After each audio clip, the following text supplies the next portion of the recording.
नमस्कार, study with R K में आपका स्वागत है। आज भारत का भूगोल के लेसन 9 में भारत के प्रायद्वीपीय पठार को हम देखेंगे। ये भारत का मैप है। इसमें जो आप हरे रंग से देख रहे हैं वो पठार का क्षेत्र है, और जो इस तरह से बने हुए चिन्ह हैं वो ऊंचे उठे हुए पठार हैं, और इस तरह से लाल कलर की ये सकरी पहाड़ियाँ हैं और नीले कलर ब्लू लाइन में ये नदियाँ हैं। ये मैप में दिखाई गई हैं। नीचे ये कार्डामम या इलायची पहाड़ी को भी दर्शाया गया है। मैप को आपने अच्छी तरह से देख लिया। अब आइए इसको विस्तार पूर्वक समझते हैं। भारत का प्रायद्वीपीय पठार गोंडवाना लैंड का हिस्सा है। हिमालय से पूर्व में नदियाँ बालू मिट्टी लाकर टेथिस सागर में गिराती थीं, और इस तरह से टेथिस सागर का बचा भाग समतल हो गया। नदियों ने पठारी क्षेत्र को काट कर तट को बालू व मिट्टी से पाट दिया। इस कारण तटों का निर्माण हुआ। प्रायद्वीपीय पठार का हिमालय से बहुत प्राचीन है।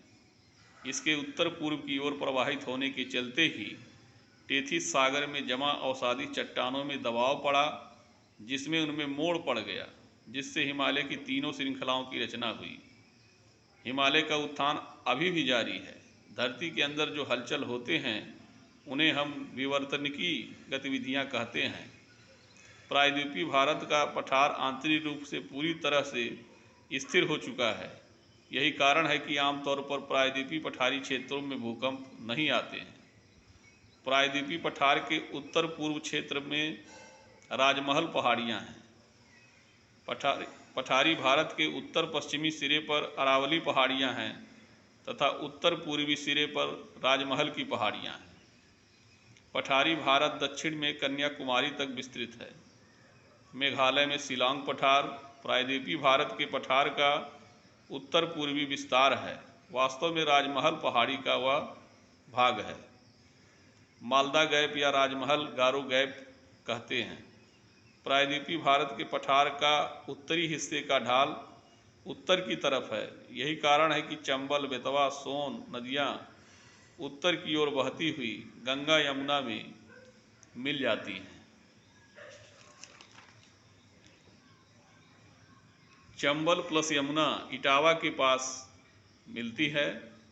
सोन गंगा से पटना के पास मिलती है। अरावली के दक्षिण में मालवा पठार और मालवा पठार के दक्षिण में विंध्यन पर्वत तथा विंध्यन पर्वत के दक्षिण में सतपुड़ा पहाड़ियाँ पाई जाती हैं। सतपुड़ा पहाड़ी के दक्षिण में प्रायद्वीपीय पठार का ढाल पूरब की ओर हो जाता है। यही कारण है कि महानदी गोदावरी, कृष्णा, कावेरी नदियाँ पूरब की ओर बहती हुई अपना जल बंगाल की खाड़ी में गिराती हैं। सतपुड़ा पहाड़ी के उत्तर में नर्मदा की भ्रंश घाटी पाई जाती है तथा दक्षिण में तापी भ्रंश घाटी पाई जाती है। इन दोनों भ्रंश घाटियों का ढाल खंभात की खाड़ी की तरफ है, अर्थात अरब सागर की तरफ है। यही कारण है कि नर्मदा ताप्ती नदियाँ प्रायद्वीपीय पठार के सामान्य ढाल के विपरीत पश्चिम की ओर बहती हुई अरब सागर में अपना जल गिराती हैं। ताप्ती नदी के मुहाने से लेकर केरल के कार्डामम पहाड़ी तक पश्चिमी घाट पर्वत का विस्तार है। पश्चिमी व पूर्वी घाट की पहाड़ियाँ आपस में मिलकर पर्वतीय गांठ का निर्माण करती हैं, जिसे हम नीलगिरी पर्वत नाम देते हैं।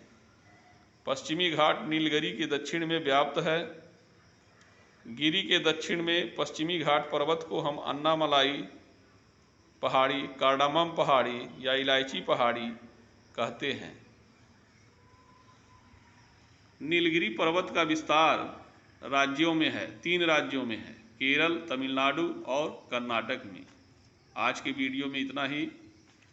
शेष हम अरावली पहाड़ी को अगले वीडियो में देखेंगे और समझेंगे। तब तक आप वीडियो को अपने मित्रों में अधिक से अधिक लोगों में शेयर अवश्य करें। धन्यवाद।